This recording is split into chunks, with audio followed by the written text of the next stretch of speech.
Good to get the season started with a win.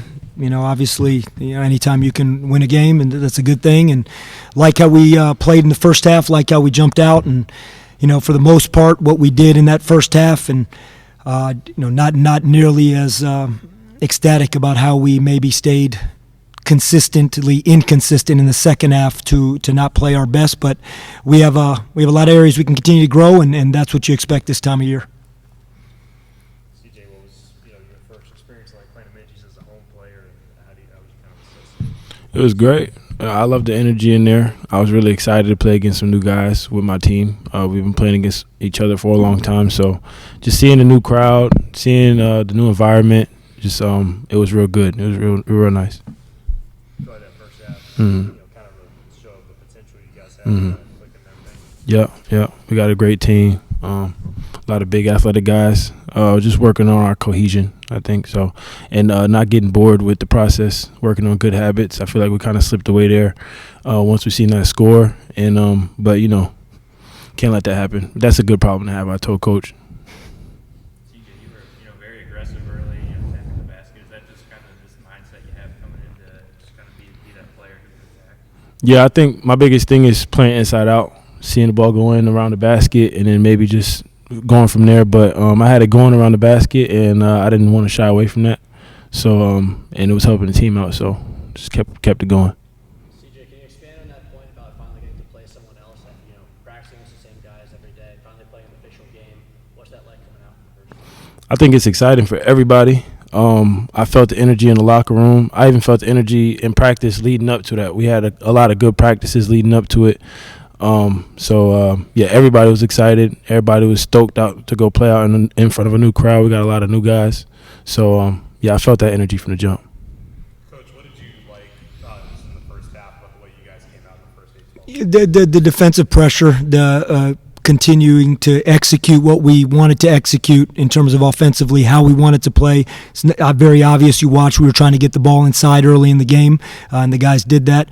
But the defensive pressure is really what we wanted to do to establish that to start the game, and I thought we did that. And then by the same token, it was also a game. We knew this team was a very good driving team. This is a team, they were one of the teams in terms of volume, not a very high three-point shooting team in terms of attempts.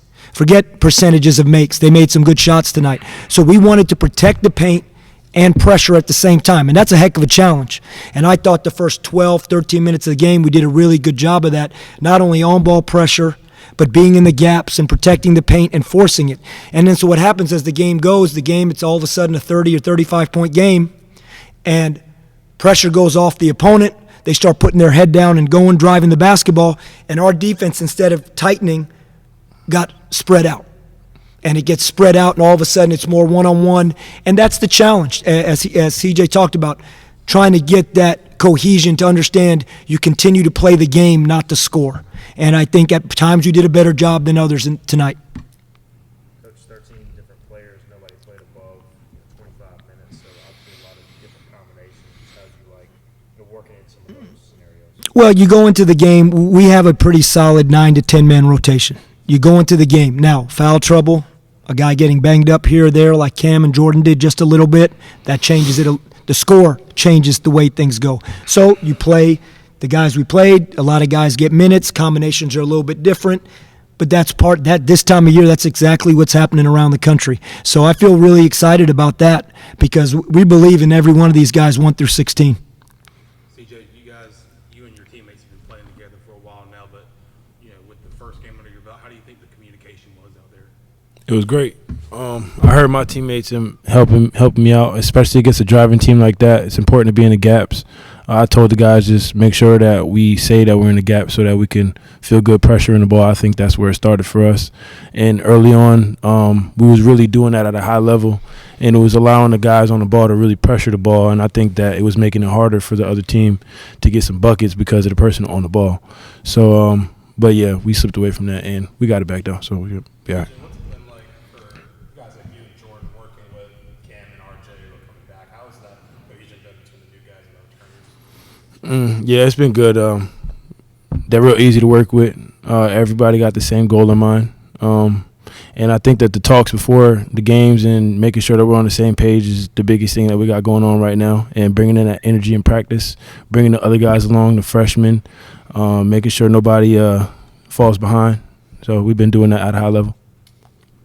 Coach, we saw, Travion get the start, and also you talked about his energy in the preseason. You look tonight, 8 rebounds, and some things he did. So what does he bring to the table for your team? Yeah, exactly that. I tell you, man, just relentless effort. And I thought he and Jay both did that tonight, amongst other guys. I thought a lot of the guys did that. But think about those two guys, two junior college guys coming in, first Division I game. They bring it every day with that kind of energy. And I know CJ would attest to that. But Trevi brings that all the time, attacking the basketball, whether it's on defense, attacking the basketball on the glass, obviously. And they're so far they can both grow in terms of their improvement, but both guys, I thought, you think about that play, Jay goes into the stands to get that loose ball. Some of the times that Trevi just attacks the ball on the offensive glass. Jay's one of the most dynamic rebounders I've been around at the guard spot in terms of his ability to go get it out of his area. So I think they're both just scratching the surface, but you brought that point up, and that's the truth. That's why he started, and he brings that, and I think our players and coaches really trust Trevion. Coach, what do you make of the way Jordan Riley came out and kind of took control of the game there early? Well, we've seen Jordan do it before. I mean, Jordan is an experienced downhill guard that can shoot the basketball. He plays with great pace. He'd be the first to say he made that decision when he tried to throw that ball ahead to Sear off a turnover, and he tried to get Sear run out, and he immediately knew that wasn't the right play to make. But Jordan is a basketball player. He's not just an athlete. He's not just a great finisher. Jordan is a basketball player that knows how to play with great pace. He understands this game. He knows how to defend. And you know what? We have a lot of guys that are basketball players that are really good athletes too. And I thought some of that athleticism showed tonight, but really proud of how Jordan did in his first game with us. Coach Coastal, they were beating Western Michigan last check. I know you haven't gotten into it yet, but just your team, game 1 and game 2, what do you want to see the most growth this week? Yeah, until I get a chance to break this film down, Steve, it's hard to give that answer. I know this right off the top of my head. The first thing I would say is the ability to not get spread out on defense, because if you're going to pressure, you can't get spread out. I mean, and that's, just, again, from the very top, really quickly being in here, just thinking about it, looking at this stat sheet, the feel I got in the second half, I thought we got spread out. Again, I know Coastal Carolina is a really good team. I know Coach Gray is a really good coach. I don't know what happened with their game tonight. I just know this from no matter what we did tonight, there was going to be a lot of areas to improve, but that's the first thing that comes to my mind. And, playing the score versus playing the game, of course, I hope we're in games where we have this kind of lead. That'd be a good thing for ECU if we're playing with these kind of leads, like CJ said. But more importantly, just the execution of our defense and to not get spread out if we are going to be a team that's aggressive on the ball. Thank you, guys.